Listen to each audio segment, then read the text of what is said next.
एक हमारी लोकेलिटी का ही बंदा गया है जिसको जाने में 2 साल लग गए कनाडा, जो कि वर्क परमिट पे यानी वर्क वीज़ा पे गया। उसकी क्या प्रोफाइल थी और आप कैसे अप्लाई कर सकते हो कनाडा का वर्क वीज़ा, उसके बारे में बात करने वाले हैं।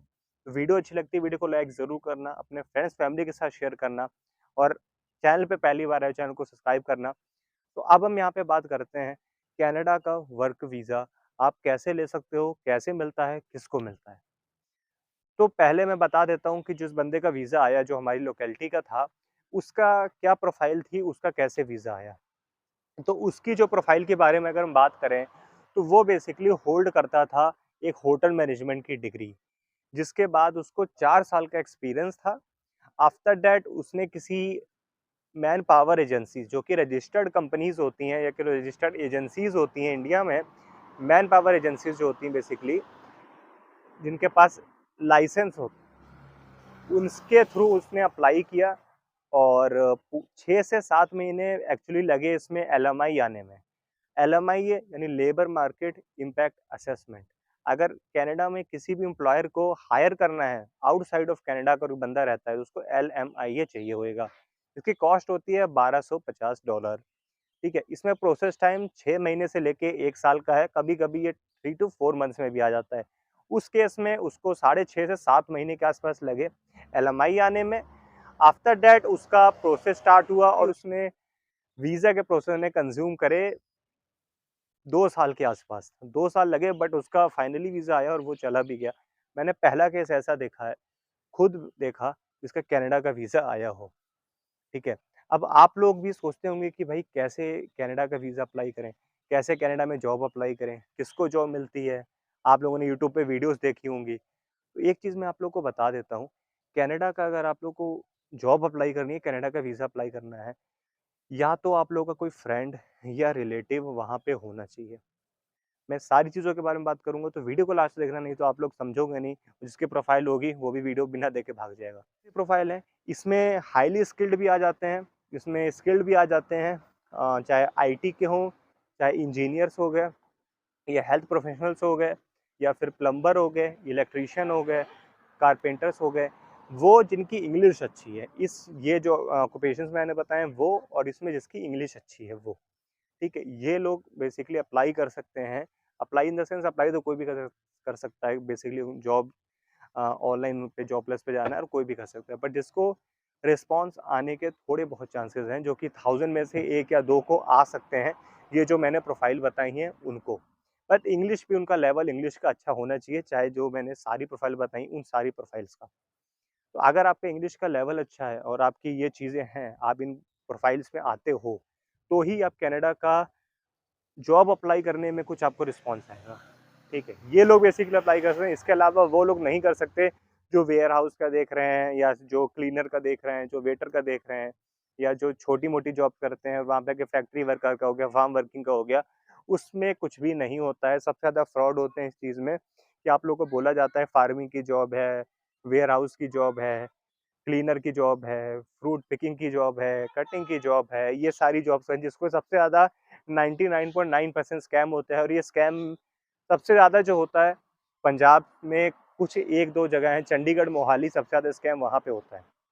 इस चीज़ का तो इस चीज़ से बच के रहो। कनाडा इतना ईज़ी नहीं है जितना ईज़ी आप लोगों को शो किया जाता है कुछ यूट्यूबर्स के द्वारा और कुछ एजेंट्स भी शो करते हैं, तो वो उसकी रियलिटी नहीं है। ठीक है? ये चीज़ मैंने आप लोगों को बता दी, ये जॉब्स का नहीं होता है बिकॉज़ स्टूडेंट्स वहाँ पे इतने ज़्यादा चले गए हैं कि रिजेक्शंस उनको देने पड़े हैं स्टडी वीज़ा में। तो अगर इतना ईज़ी होता तो स्टडी वीज़ा में 25-25 लाख रुपए लगा के 30-30 लाख रुपए लगा के स्टूडेंट्स आते हैं, तो वो क्यों नहीं जाते वर्क वीज़ा पे? ऐसे ही अप्लाई करके उनको भी अप्लाई करके मिल जाता है और वो भी चले जाते, लेकिन नहीं होता है ना ये चीज़ें, इसीलिए। तो जिनकी प्रोफ़ाइल या जिनकी ऑक्यूपेशन उसमें आते हैं जो मैंने बताया है, फॉर मोर इन्फॉर्मेशन आप गूगल पे चेक कर सकते हो। आप गूगल पे डालो shortage occupation list, Canada, Australia, New Zealand जितनी भी इंग्लिश स्पीकिंग कंट्रीज़ हैं उनकी होती है। उससे जाकर देख सकते हो बेसिकली जो स्किल होंगी शॉर्टेज लिस्ट में आती होंगी, उन्हीं के कुछ चांसेस हो सकते हैं कि उनका फर्दर इंटरनेशनली हायरिंग हो। बिकॉज़ इसमें प्रोसेस बहुत लेंदी है, काफ़ी ज़्यादा टाइम कंज़्यूम होता है, 1 से डेढ़ साल तो मान के चलो 1 से डेढ़ साल लगता ही लगता है, अगर आप लोग करते हो कनाडा का, ठीक है?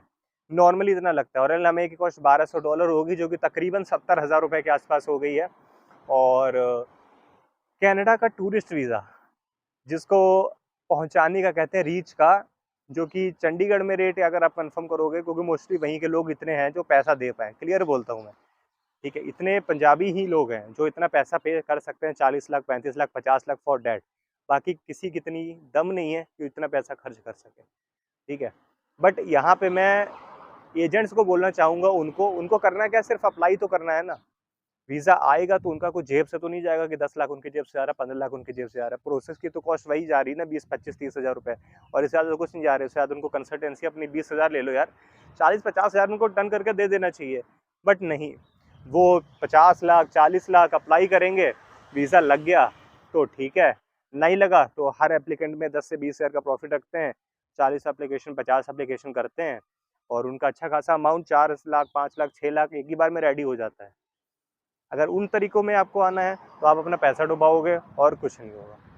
कनाडा का रीच ऐसा नहीं है कि आपको यहाँ से फ्लाइट में बैठा के लीगल तरीके से भेजेंगे, या तो टूरिस्ट वीज़ा आपका अप्लाई होगा या फिर आपको किसी वाई थर्ड कंट्री करेंगे। बट कनाडा का थर्ड कंट्री भी इतना इजी नहीं। वो लोग जो सोच रहे थे कनाडा में जॉब्स कैसे अप्लाई करें, कैसे क्या करें, उनका मैंने आप लोगों को क्लियर कर दिया है कि ये ऑक्यूपेशन ही बेसिकली कर सकते हैं। जॉब्स पैन उनकी ऑफिशियल जो वेबसाइट है वहाँ पे जाके बेसिकली अप्लाई कर सकते हो।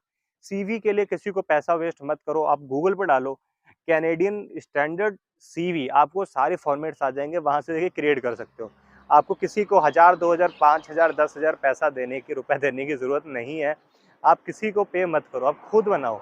अगर आप सीवी खुद नहीं बना सकते तो आपको जॉब नहीं मिल सकती। अगर आप सीवी ही किसी दूसरे पे डिपेंड होके बनाओ कि हम सीवी हमने किसी थर्ड बंदे से बनवा ली, तो जॉब आपको भी खुद नहीं मिल सकती, गारंटी देता हूँ इस चीज़ की। आपको डिपेंड थर्ड पर्सन पे ही होना पड़ेगा, और थर्ड पर्सन पे कोई नॉर्मल जॉब्स के लिए या स्किल जॉब्स के लिए आपका लाख 2 लाख या 50 हज़ार में काम करेगा नहीं। कम से कम भी 10 20 30 40 50 लाख ये की नॉर्मल रेट है आज के टाइम में। LMIA labour market impact assessment, इसकी जो कॉस्ट है ब्लैक मार्केट में वो $30,000 से लेके $50,000 है। अगर मैं बताऊं तो 18 लाख से लेके 35 लाख रुपए इसकी कॉस्ट है LMIA की। 30 लाख रुपए 20 लाख रुपए 25 लाख रुपए की आती है।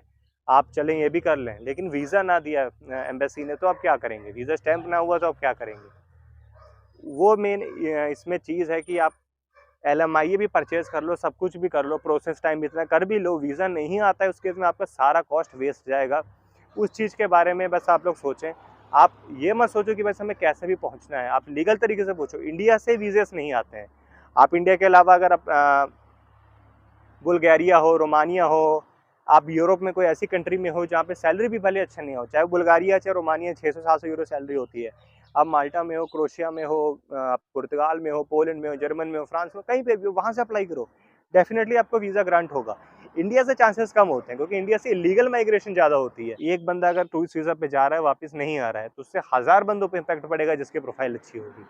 अगर हर एक बंदा जाके वापस आए तो वीज़ा मिलना या वीज़ा मिलना इतना ज़्यादा टफ होएगा ही नहीं। वर्क वीज़ा क्यों रिजेक्ट होते हैं, मैं पार्टिकुलर यूरोप की बात करूँ, 1 साल का कॉन्ट्रैक्ट होता है, बंदे वहाँ पे एक्सटेंड कराते रहते हैं या किसी दूसरी कंट्री में भाग जाते हैं, इसीलिए वीज़े रिजेक्ट होते हैं अगर कोई दोबारा अप्लाई करे। अगर कॉन्ट्रैक्ट खत्म करके वापस आ जाए, इधर उधर ना हो, इलीगल माइग्रेशन ना हो, तो वीज़े वर्क वीज़ा भी रिजेक्ट नहीं होगा। टूरिस्ट की तो बात बहुत दूर की है। तो आई होप आप लोगों को कनाडा वर्क वीज़ा के बारे में सारी इन्फॉर्मेशन मिल गई होगी।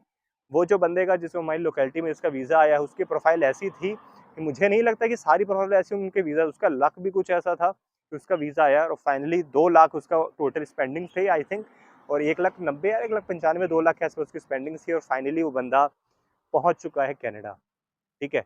बट आप लोग जो मैंने ऑक्यूपेशंस बताए हैं उसी में आप लोगों के कुछ चांसेस हैं, अगर नॉर्मल के चक्कर में पड़ रहे हैं तो सिर्फ फ्रॉड होगा और कुछ नहीं होगा।